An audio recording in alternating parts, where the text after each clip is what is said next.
Hey, welcome back to Straight from the Horse's Mouth, the show where physiology and curiosity collide.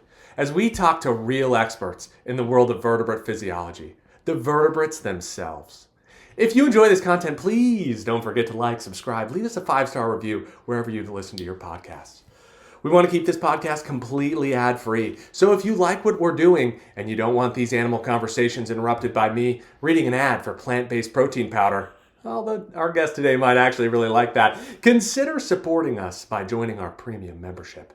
All right, I'm your host, CJ Edrington, and today we're diving deep, literally, into the world of Marmota monax, better known to most as the woodchuck or groundhog. Joining me today, very, very special guest. He's an expert in burrowing biomechanics, metabolic strategy, and seasonal hibernation cycles. This man, he holds a doctorate in applied rodential physiology from the Five Boroughs University in New York City. And maybe most important, on a cold day like today, he's never seen his shadow. Please, please welcome the woodchuck of the people, Dr. Charles Chuck Diggins. Pleasure to be here. I finished some renovations on my foraging tunnel in the home burrow before hibernation this morning, so I'm all warmed up and ready to go. Gosh, your commitment to locomotor performance, it's inspiring.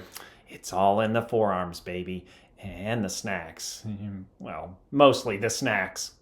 So, Dr. Chuck, before we get into your personal physiology, I want to frame this discussion today from the outset with the question that I have no doubt you probably get asked all the time. How much wood could a woodchuck chuck if a woodchuck could chuck wood? A truly wonderful question. I think a great place to start, though, is with a slight correction. We don't chuck wood. We chuck dirt. Well, meters of it. Tons of it. So whoever wrote the riddle clearly never watched one of us dig. Such a great point. And, for clarification, in the literature, we generally define chuck as to throw or toss, even though you obviously normally excavate the soil. Another important thing to note, this made me think of, is that wood is such a broad term. There's a lot of different wood out there, but today we're going to go with the eastern hemlock, the Pennsylvania state tree, since obviously your famous colleague, and maybe the most famous woodchuck, Puxatawny Phil, that's where he resides. Well, eastern hemlock is a rich, delicious wood, but Phil is such a celebrity, I won't go into the hemlock. But we've been close for years, so I love to give him a hard time that he doesn't even dig his own burrows anymore. Love that. So before we get too distracted, just digging into old Puxatawny Phil, in our interpretation, the question becomes then, how much eastern hemlock could a woodchuck displace if it used the same forelimb mechanics that it uses for soil? Is that about right? Now, that we can answer. Okay, let's talk physiology. Anywhere in particular that you think we should start? Well, just a basic knowledge, eastern hemlock has a density of about 500 kilograms per cubic meter, whereas the soil excavated by woodchucks averages about 1,220 kilograms per cubic meter. But honestly, I think the only place that we can really start is the forelimbs. People underestimate the power to weight ratio of the average groundhog. We're only about 3.5 to 3.8 kilograms, but over 16% of our forelimb mass is packed into three big movers: latissimus dorsi, triceps, and pectoralis superficialis. Say that 5 times fast. Okay, so your muscle fiber composition, I understand it's kind of unusual for a burrower. You guys have high percentages of type 2A, fast oxidative glycolytic fibers. Do I have that right? Exactly. We're the endurance sprinters of the dirt world. Fast enough for power, aerobic enough to sustain digging for hours. Unlike our squirrel cousins who, brag about their 20-mile-per-hour run speeds, we are fast twitch and no stamina. They are no stamina, excuse me. Great climbers, terrible construction workers, though. Oh, those squirrels. So the chucking mechanism, it's really just the output of excitation-contraction coupling. The acetylcholine at the neuromuscular junction, the DHPR and Reimer's activation, calcium release, ATP-powered cross-bridge cycling. Our audiences, so they're somewhat familiar with this type of vertebrate physiology, but you can dive into that as deep as you want to. You could speak to me in those terms all day. That is a beautiful description.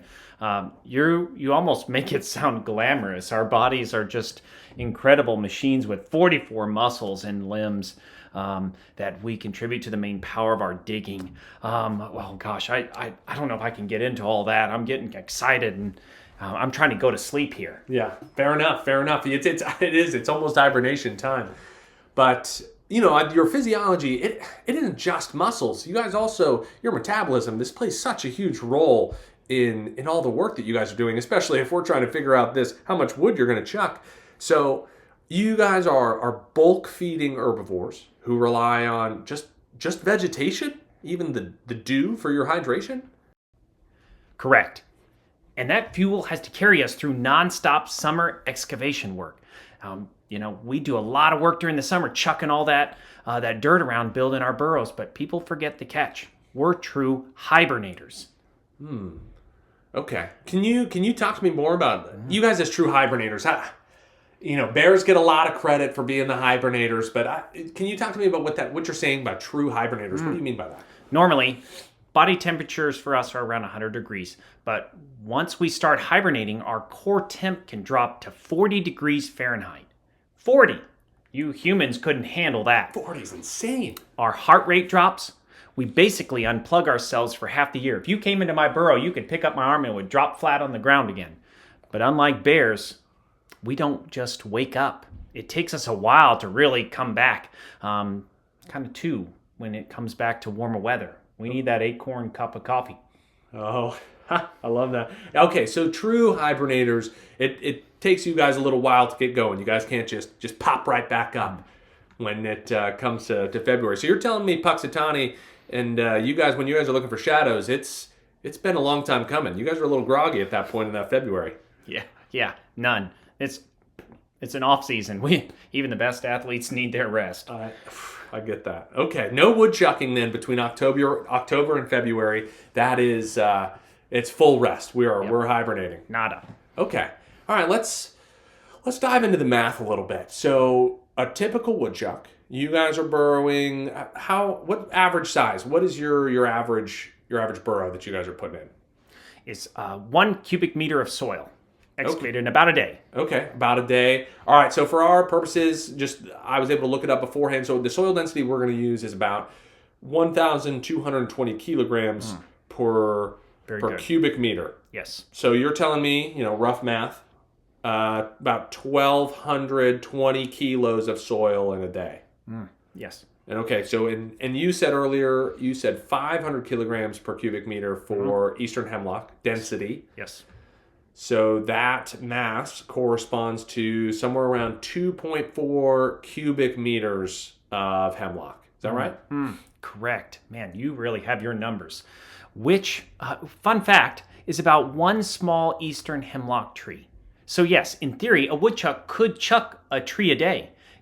Give or take lunch breaks, of course. Of course.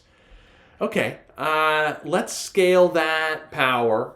Let's scale that power to weight ratio up to humans. It's hard. Our audience is mostly human, to be honest. And so it's tough for us to, 1 small eastern hemlock tree doesn't sound nearly as impressive, but I know that you have another way to look at this. So let's scale that power to weight ratio up to humans. Well, to give you credit, you are a very powerful genus species. I will give you that tip my hat there, but your forearm power is lacking.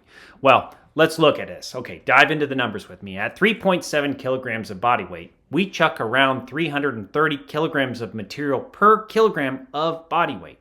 So, let's say, for instance, how much do you weigh? I'm around 90 kilos. Very good. Solid. Okay, so a 90 kilogram human-sized woodchuck could move 29,700 kilograms, roughly. That is, let's put that into pounds, 65,300 pounds, roughly, of wood per day.